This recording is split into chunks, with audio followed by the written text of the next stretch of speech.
ॐ भूर्भुवः स्वः तत्सवितुर्वरेण्यं भर्गो देवस्य धीमहि धियो यो नः प्रचोदयात्।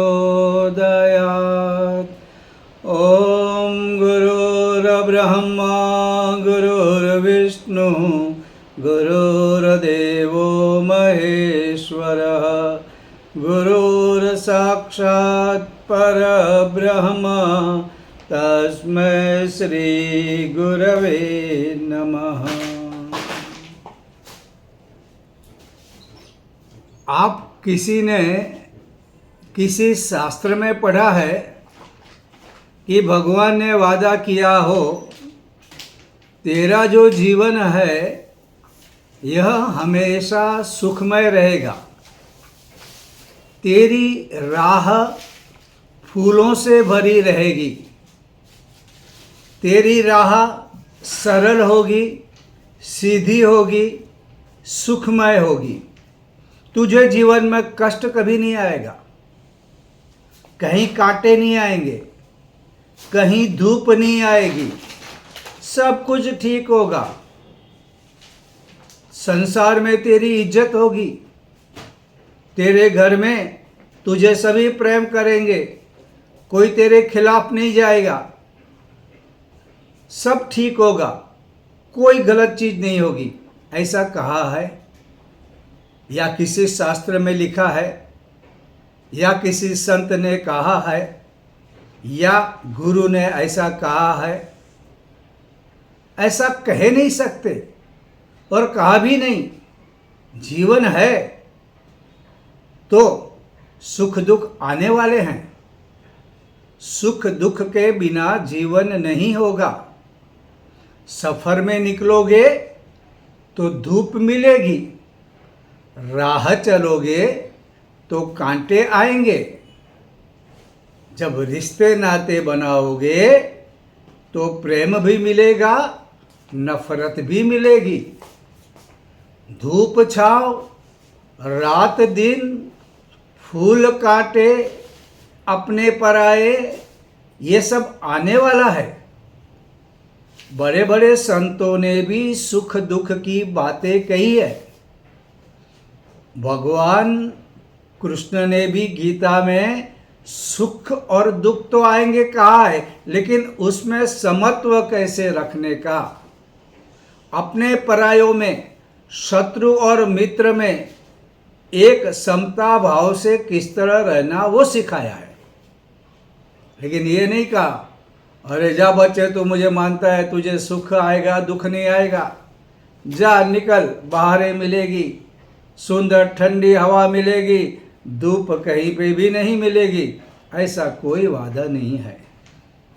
और हमको ये मान के चलना चाहिए, अगर हम हमारे जीवन के अनुभव रहे, हम बच्चे थे और अब बड़े हुए, तो जीवन में कितने सुख और कितने दुख आए अंदाजा नहीं कर सकते।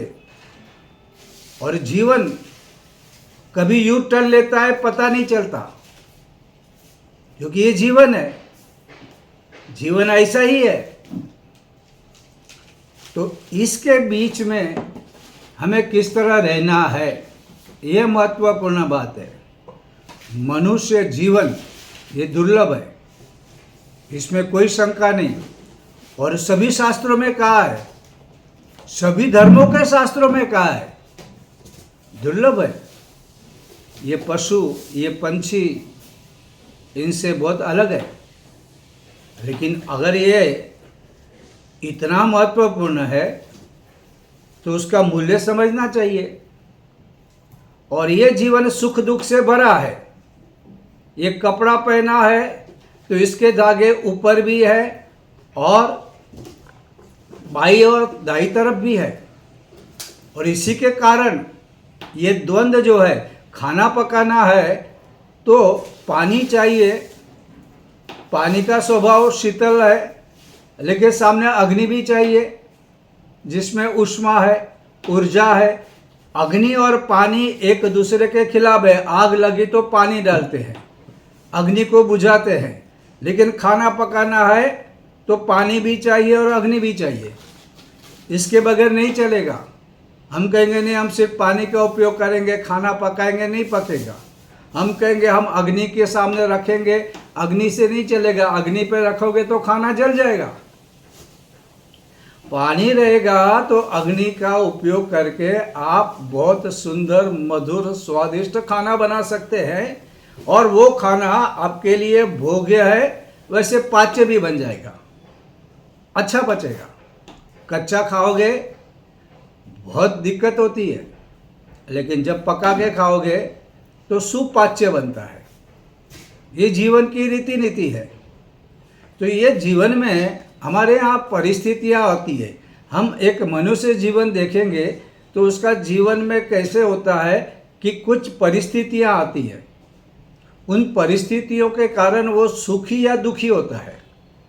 हालांकि कहा जाता है कि परिस्थिति नहीं, मन स्थिति सुख और दुख का कारण है।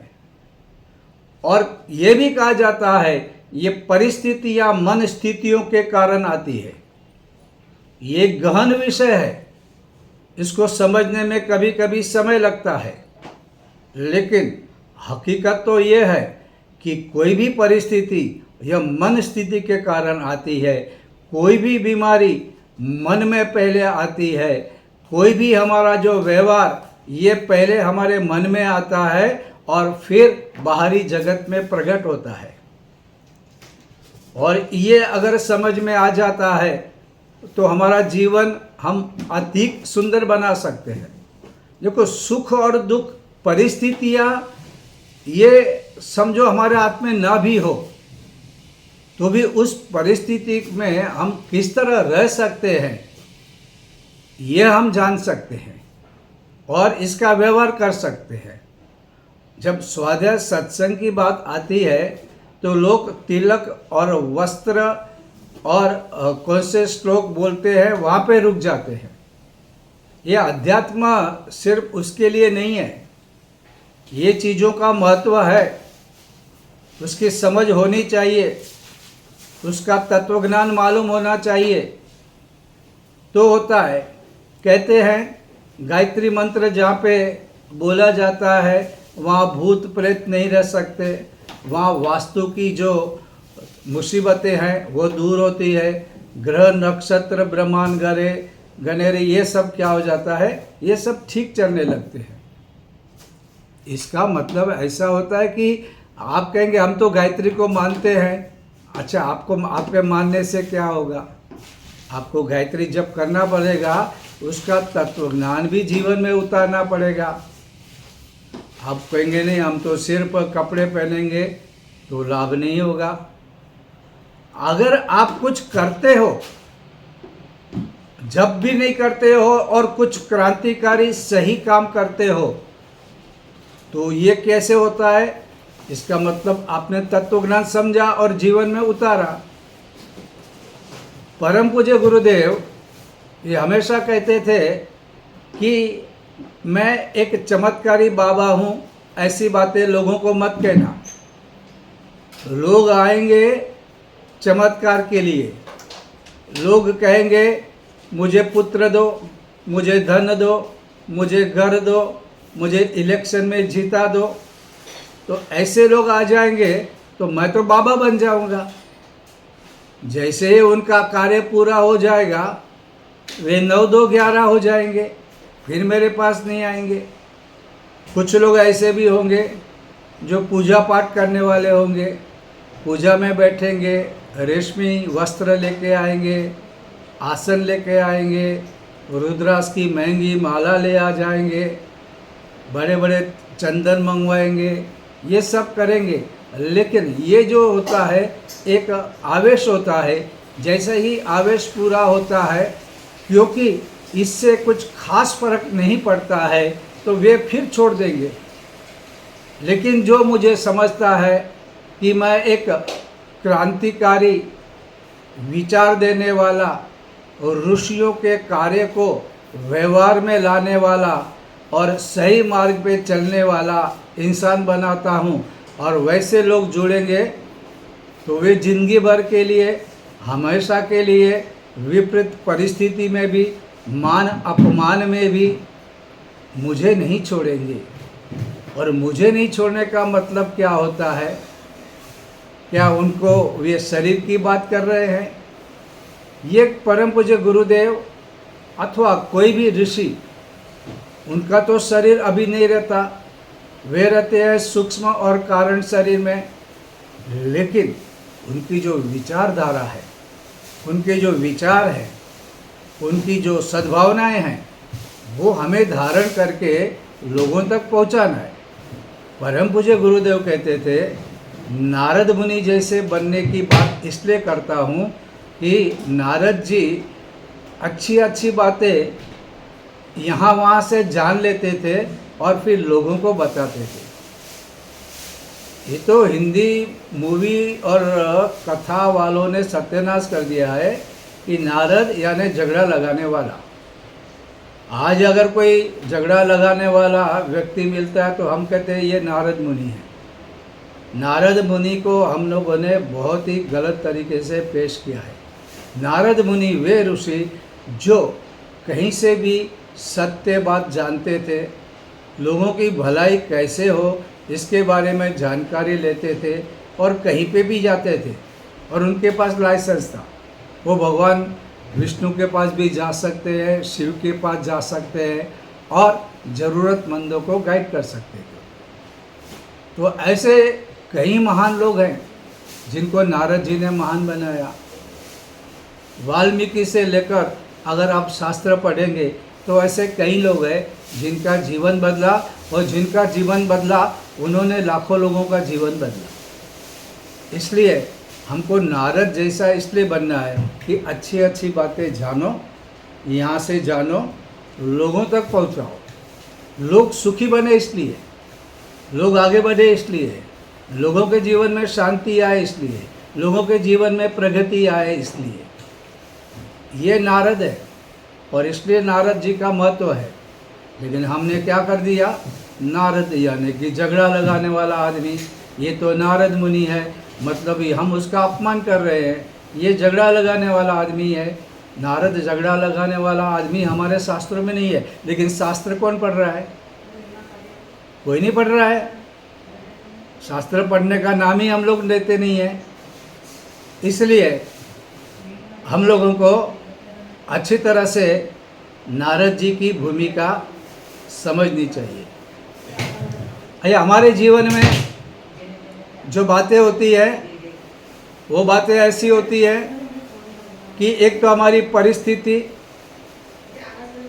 दूसरा हमारा प्रयास, हमारे प्रयत्न, और तीसरा भाग्य।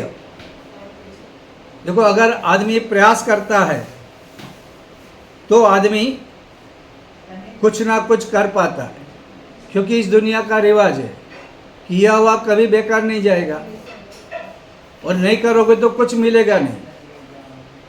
आलस्य ये हमारा निकटवर्ती शत्रु है। एक बार क्या हुआ, एक पंछी उड़ रहा था तो वहाँ पे उसने देखा एक कीड़ा पड़ा है। तो कीड़े ने पूछा, अरे पंछी भैया कहाँ जा रहे हो? उसने बोला, अरे मैं क्या करता हूँ, मैं अपना एक पंख देता हूँ और वहाँ से मैं कुछ खाने का भोजन वगैरह लेके आता हूँ। तो उस कीड़े ने कहा, एक काम करो, तुम मुझे एक पंख दो, मैं बहुत सारे कीड़े दूंगा। तो उस पंछी ने अपना एक पंख देना शुरू कर दिया और वह अपने बहुत सारे कीड़े उसे दे देता था और वो कीड़े खाने लगा। धीरे धीरे ये चलने लगा। रोज़ पंछी आता है, अपना एक पंख देता है, कीड़ा बहुत सारे कीड़े देता है और इस तरह उनका व्यवहार चलता है। अब कीड़े को बैठे बैठे पंख मिलता है और पंछी को बैठे बैठे भोजन मिलता है। दिन बीतते गए, समय नदी के प्रवाह की तरह स्थिर होता है। एक दिन ऐसा आया कि पंछी के सब पंख पूरे हुए। अब पंख नहीं, वो गया कीड़े के पास, बोलते मुझे दो भोजन। कीड़े ने कहा सॉरी, मैं नहीं दे सकता, तुम्हारे पास पंख नहीं तो मैं क्यों दूँ। और क्योंकि पंखी को आदत पड़ गई थी बैठे बैठे खाना, क्योंकि आदतें आदमी को बनाती है। बैठे बैठे खाने की आदत से क्या हो गया, वो प्रमादी बन गया, आलसी बन गया। उसके अंदर जो कला थी कुछ प्राप्त करने की, वह लुप्त हो गई और वो वैसा ही मर गया। कहने का मतलब क्या होता है, भगवान की कृपा मिलती है, लेकिन भगवान अगर आप पढ़ोगे महान पुरुषों के जीवन, तो उन्होंने ये कहा है कि बेकार में कुछ नहीं मिलेगा, आपको प्रयास करना है। और भगवान उसी की मदद करता है जो खुद की मदद खुद करता है। अगर आप कहेंगे मैं कुछ नहीं करूँगा, मैं अपनी मदद नहीं करूँगा, भगवान आके मदद करे, हे गायत्री माता मच्छर उड़ाओ, हे रणछोड़ राय गर्मी कम कर दो, तो भगवान आके नहीं करेगा। तुम्हें गर्मी कम करनी है तो पंखा चालू करो, मच्छर भगाने हैं तो सफाई रखो, घर में कीटनाशक दवाएं रखो, उसके लिए प्रयत्न करो। देखो गुरुदेव भी कहते थे तुम मेरा काम करो मैं तुम्हारा काम करूँगा। तो गुरुदेव का काम करो मतलब क्या होता है कि गुरुदेव के घर में जाए, वहाँ पे झाड़ू लगाए, पोता लगाए, वहाँ पे जो कुछ उसकी सफाई करे, गुरुदेव के लिए खाना पकाए, ऐसा गुरुदेव कह रहे हैं। अगर ऐसा समझ रहा है कोई तो वह दया के पात्र है। मेरा काम मतलब होता है जो सही विचार है वो लोगों तक पहुंचाना और उन लोगों को सुखी बनाना। सर्वे भवन्तु सुखिनः, संत पुरुष हमेशा चाहते हैं कि सभी सुखी हो। और सामान्य जन क्या चाहता है, सभी दुखी। दूसरा दुखी होता है तो इधर हम सुखी होते हैं। और दूसरों के सुख से जो सुखी होता है वो संत, और उसी को भगवान देता है। ये हम जो देते हैं उनको वरदान देते हैं तो सफल होते हैं, वो बोलते हैं तो सही होता है। वो इसलिए होता है क्योंकि उन्होंने सभी का भला चाहा नहीं, उसके लिए प्रयत्न किए, उसके लिए उन्होंने विचार लोगों तक पहुंचाए। अगर हम ऐसा करते तो हम भी ऐसे हो सकते हैं, लेकिन हम तो नहीं करेंगे। कोई सुखी हुआ तो हम दुखी हो जाते हैं, हमारा मूड खराब हो जाता है। अगर हम ऐसा करेंगे तो हमारे वचन की क्या कीमत है। दुनिया की बातें छोड़ो, घर वाले भी तुम्हारी बात नहीं मानेंगे, ऐसा होता है। तो हमको इस बात में गंभीरता से लेना चाहिए। तो जो खुद को मदद करेगा उसी को भगवान मदद करेगा। और मनुष्य अपने भाग्य का विधाता खुद है। इसके बारे में हमको जितने भी महान लोग हुए वो उन्होंने बताया है। अब ये जो हम काम करें, ये हम लोग प्रसन्न होके, एकाग्र होके और शांत मन से करें। अच्छा, ये सिर्फ काम के लिए ऐसा है नहीं। हम जब उपासना करने बैठे, पूजा करने बैठे, तब भी हमारा मन प्रसन्न होना चाहिए। परम पूज्य गुरुदेव कहते थे वो फूल जो कभी खिले नहीं, मुस्काए नहीं, खुशबू ना दे, उस फूल की क्या कीमत, और उस चेहरे की कीमत क्या जो कभी हंसे नहीं। ये सच कहा गया है, तुम जो हंसोगे तो हंसेगी ये दुनिया, रोओगे तुम तो ना रोएगी ये दुनिया। तुम मुस्कुराओगे तो दुनिया भी मुस्कुराएगी।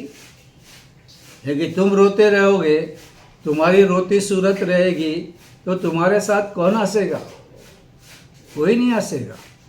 इसलिए हमेशा प्रसन्न रहो, चेहरे पे प्रसन्नता होनी चाहिए।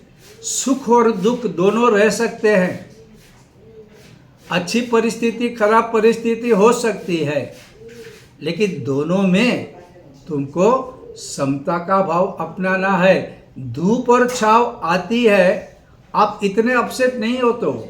धूप आती है, बोलते हो बहुत कड़ी धूप है धूप है, लेकिन अंदर दिल को तो तुम ये नहीं करते।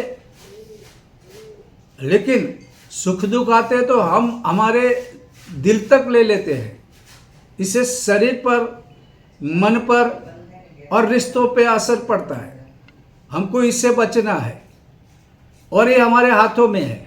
और भगवान कृष्ण ने कहा है ये अभ्यास के द्वारा आप प्राप्त कर सकते हो।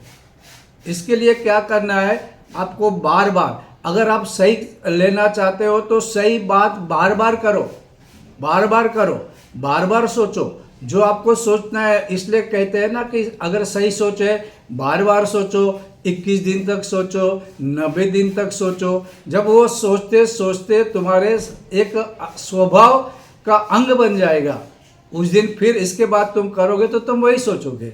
आज हम नकारात्मक बात, कुछ शब्द जो हमको अच्छे नहीं लगते वो बार बार हमारे मुंह से निकलते हैं, या तो मन में आते रहते हैं, या तो अकेले में भी हम लोग बोलते रहते हैं। क्यों? वो हमारी आदत बन गई है। लेकिन इसको अभ्यास करेंगे तो आप कर सकते हैं। असंभव नहीं, डिफिकल्ट है, इतना आसान नहीं है। जितना हम बोलते हैं, जितना आप सुनते हो, उतना वो आसान नहीं है, लेकिन असंभव भी नहीं है। और जो वीर होते हैं वो ऐसे कार्य में हमेशा आगे बढ़ते हैं, वो कभी निराश नहीं होते हैं, क्योंकि ये संकटों में भी एक मज़ा है। संग्राम जिंदगी है, लड़ना सभी को पड़ेगा, सभी को। जो लड़ नहीं सकेगा वो जी नहीं सकेगा। मतलब ये एफर्ट तो करना है, मेहनत तो करना है, प्रयास तो करना है, प्रयत्न तो करने हैं। इसके बगैर कुछ नहीं मिलने वाला। लेकिन ये करने में क्या दिक्कत है, क्या नुकसान है? इससे तो हमको बहुत कुछ मिलने वाला है। इसलिए हमको ये सारी चीज़ें करते रहना है। और अगर आप दिल लगा के करते हैं तो कुछ भी नहीं। माताजी कहती थी कि कोई भी कार्य को अगर आप ये समझोगे ये मेरे पे बोझा है, ये मेरे पे बर्डन है, और उसको रेगुलर नहीं करते हो, आज किया आज नहीं करते, कल करेंगे परसों करेंगे, बीच बीच में छोड़ दिया, काम नीरस हो जाएगा, काम लंबा हो जाएगा और कल तुमको तनाव देगा। लेकिन ये काम मैं प्यार से करूं, भाव से करूं, नियमित करूं, और ये मेरे लिए बोझा नहीं, ये मेरे लिए सौभाग्य का चिन्ह है। अगर ये सोच के मैं काम करूं तो मैं न जाने क्या से क्या आगे बढ़ जाऊं। एक कहानी आपने भी सुनी होगी, मैंने भी सुनी होगी, आपने भी किसी को कहा होगा, मैंने भी बहुत कहा, फिर से हम उसे रिपीट करते हैं आज।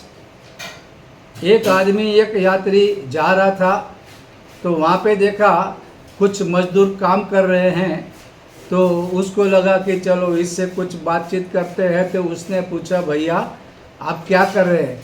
अरे पागल, अंधा है क्या तू? देखता नहीं मैं मजदूरी कर रहा हूँ, ये इतनी धूप में पत्थर उठा रहा हूँ, समझता नहीं है। ये करूँगा तो मेरे बच्चों को खाना मिलेगा। मजदूरी कर रहा हूँ, मेहनत कर रहा हूँ, वो दिख रहा नहीं, और पूछ रहा है क्या कर रहे हो? वो आदमी आगे बढ़ा, फिर उसने दूसरे से यही सवाल किया, अरे भैया तुम क्या कर रहे हो? उसने कहा, मैं यहाँ पर मकान बनवा रहा हूँ, तो यहाँ पे सारी चीज़ें ठीक तरह से लगा रहा हूँ, कल मकान बन जाएगा तो बहुत अच्छा लगेगा। अच्छा, फिर वो तीसरे के पास गया आगे, अरे भैया क्या कर रहे हो? अरे भाई साहब मैं बहुत खुश हूँ, यहाँ पे मैं मंदिर बना रहा हूँ, ये जिस दिन मंदिर बन जाएगा ना तो कितने लोग आएंगे, अपना श्रद्धा सुमन चढ़ाएंगे, अपने सुख को प्राप्त करेंगे, उनके दुख दूर हो जाएंगे, और लोग कहाँ से कहाँ आएंगे। ये मेरा सौभाग्य है कि इस मंदिर में मैं अपना कुछ दे रहा हूँ और मुझे बहुत अच्छा लग रहा है। धन्यवाद, आपने मुझे पूछा। अब बात क्या हुई, काम तो सब एक ही कर रहे हैं, काम में फर्क नहीं, लेकिन उनके जो मनोभाव थे इनमें फर्क था। और उसी मनोभाव के कारण उसको मज़ा आ रहा है, दुख मिल रहा है, सुख मिल रहा है, सब अलग हो रहा है। वो चिड़चिड़ा बन गया है, उसको कल ब्लड प्रेशर भी हो सकता है, उसको घर में जाके कभी अपनी पत्नी से कलह भी कर सकता है। दूसरा है वो सामान्य जीवन जी रहा है, सामान्य जीवन जी रहा है, न कुछ बड़ी बात कर रहा है, न कुछ गलत बात कर रहा है, चल रहा है। लेकिन तीसरा जो है वो सद्भावनाएं फैला रहा है, वो प्रसन्न है, सुखी है, और उसकी जो फीलिंग्स है, उसकी जो सद्भावना है वे इतनी अच्छी है कि वो दूसरों को भी सुख पहुंचाएगा और खुद भी सुखी हो रहा है। इसलिए क्या करना है, हमको हमारे जीवन को अच्छी तरह समझते जाना है। भगवान कृष्ण गीता में कहे ज्ञातव्यम, आप जो कुछ भी करते हो ना वो आप समझो, आप जानो, जागृति होनी चाहिए, जागरण होनी चाहिए, तो काम करने में बहुत अच्छा लगेगा, बहुत मज़ा आएगा और जीवन सचमुच में सुंदर बन जाएगा। आज के लिए बस इतना।